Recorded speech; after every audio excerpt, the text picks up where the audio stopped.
Bonjour à tous et bienvenue à Saint-Malo en direct au Forum économique breton pour cette FEB TV consacrée à la Caisse d'épargne. Avec deux invités avec nous, Morgane Guillou, chargée d'affaires tourisme. Bonjour Morgane. Bonjour. Et Franck Jacquelin, créateur de la Route des Pingouins qui regroupe en Finistère hôtels, restaurants ou gîtes d'étape. Bonjour Franck. Bonjour. Et avec Morgane, on va parler de la filière tourisme. La filière tourisme de la Caisse d'épargne. Quand et comment s'est-elle créée, Morgane? Alors, la filière tourisme a été créée il y a à peu près 4 ans par la Caisse d'épargne Bretagne Pays de Loire dans l'objectif d'accompagner les professionnels de l'hébergement, donc hôteliers ou hôtellerie de plein air, donc les campings, dans leurs projets de développement, croissance externe, création, tout ce qu'on peut imaginer. Le constat, c'était quoi? C'est qu'il y avait un vide dans ce domaine-là? Il y avait, je pense réellement, c'est un microcosme, le marché de l'hôtellerie et de l'hôtellerie de plein air, d'acteurs qui connaissaient le marché. Et effectivement, depuis 4 ans, la filière fonctionne plutôt bien avec des prospects où on est référencé aujourd'hui en étant 3 acteurs à participer aux actions sur le territoire.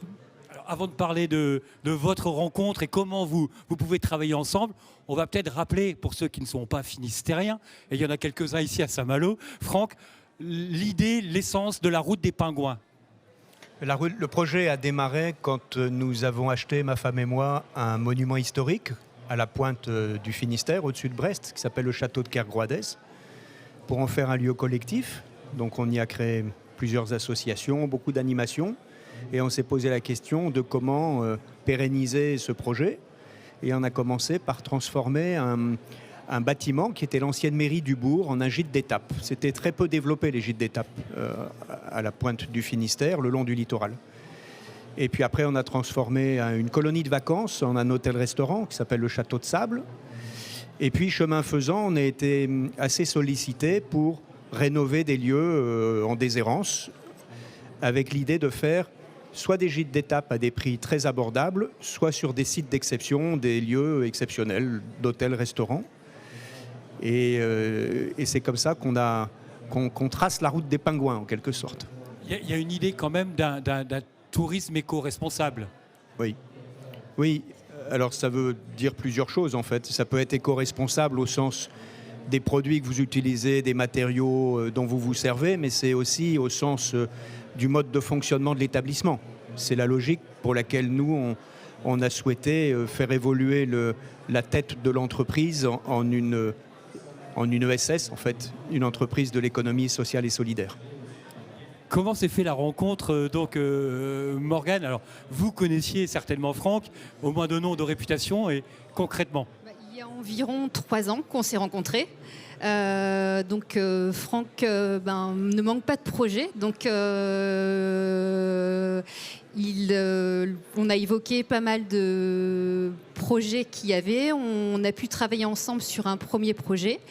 Et puis, depuis, on travaille régulièrement sur des projets de la Route des Pingouins. J'imagine qu'il y a une confiance, un rapport particulier qui s'établit au fur et à mesure de la collaboration. En fait, quand j'ai rencontré Franck, l'ADN de la Route des Pingouins, moi, j'ai tout de suite aimé. Sa façon de voir les choses, effectivement, il parlait donc de tourisme durable, de faire revivre un patrimoine. Et je trouvais que ça allait assez bien avec l'établissement, la Caisse d'épargne Bretagne Pays de Loire, dans lequel je travaille. On est une banque régionale, territoriale, et la passion qu'a Franck pour son métier depuis des années, elle est transmissible aussi, donc c'est chouette. Franck, pour vous, c'est une opportunité aussi d'avoir un interlocuteur privilégié, particulier dans une banque, quelqu'un à qui vous n'avez pas besoin d'expliquer l'idée du projet, l'essence du projet? Oui, c'est l'idée d'une filière, en fait. C'est-à-dire que traditionnellement, le client a face à lui un chargé de compte ou un chargé d'affaires qui connaît le monde de la banque, mais C'est vrai que sur des projets qui ne sont pas évidents, puisque c'est un positionnement un peu particulier, c'est un sous-ensemble à l'intérieur du tourisme, c'est une méthodologie de travail un peu différente. Donc on peut être un peu surpris de nos ratios au sein du fonctionnement et avoir en face de soi quelqu'un qui connaît bien le secteur du tourisme, de l'hôtellerie, de la restauration. D'abord, c'est un temps gagné. Et ensuite, ça permet d'aller au fond des choses sur l'analyse des dossiers. Donc c'est très important d'avoir un interlocuteur qui connaît bien le contenu du métier de son client. Les échanges se font, Morgane le disait, vous avez beaucoup de projets, les échanges se font vraiment bien en amont. Oui, d'abord un projet ça peut être long, hein. C'est-à-dire qu'on identifie le lieu, on passe du temps à discuter avec le propriétaire, on façonne ce qu'on appelle le programme et déjà en amont c'est important de partager l'idée.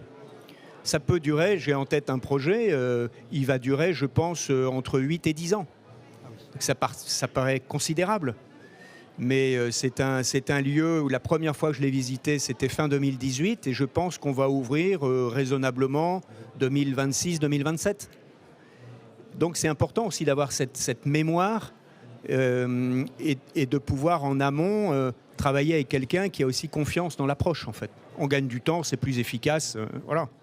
Le banquier a une satisfaction personnelle quand sur des projets au long cours comme ça, on a été présent dès l'imagination de l'idée jusqu'à ce que l'endroit soit réel.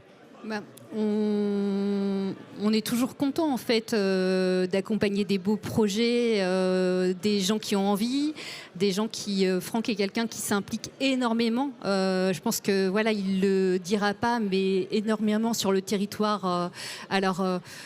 Breton. Plus connu aujourd'hui sur le Finistère, mais breton. Donc oui, obligatoirement, c'est hyper agréable. Franck, pour terminer, parmi les projets auxquels vous êtes associé, il y a l'ancienne prison de Brest, l'ancienne prison de Pontagnoux. Alors c'est un appel d'offres, hein, vous n'avez pas encore été retenu. Non, mais on n'est pas retenu pour l'instant. Voilà, c'est ce que je dis. Auquel vous êtes associé, il y a un appel d'offres. C'est un appel à projet, en fait. Un appel à projet. Alors c'est vrai que ça me tient à cœur parce que il y a 3 candidats qui ont été présélectionnés. 2, d'après ce qu'on lit dans la presse, ne sont pas brestois. Et moi, j'ai voulu faire un projet collectif. En fait, j'ai voulu prendre l'ensemble des éléments de ce qu'on fait dans la route des Pingouins ou dans la rénovation de Kergrouadès, dans la vie associative, et tout mettre sur un même lieu. Et arriver à ce qu'on trace une route qui soit économiquement durable. Et j'ai rencontré beaucoup de gens, c'est absolument enthousiasmant. Donc j'espère que ça va marcher. On saura quand, qui est retenu pour ce... Normalement, c'est en février. Ah, donc ça reste assez proche dans le temps. Oui. Bon, on suivra ça de près. J'imagine que vous suivrez ça de près aussi, Morgane. J'espère, oui. En tout cas, vous suivrez qui va être retenu pour le dossier. Merci à tous les deux. Avec plaisir. Merci encore. On se retrouve très prochainement, quant à nous, pour une nouvelle FEP TV.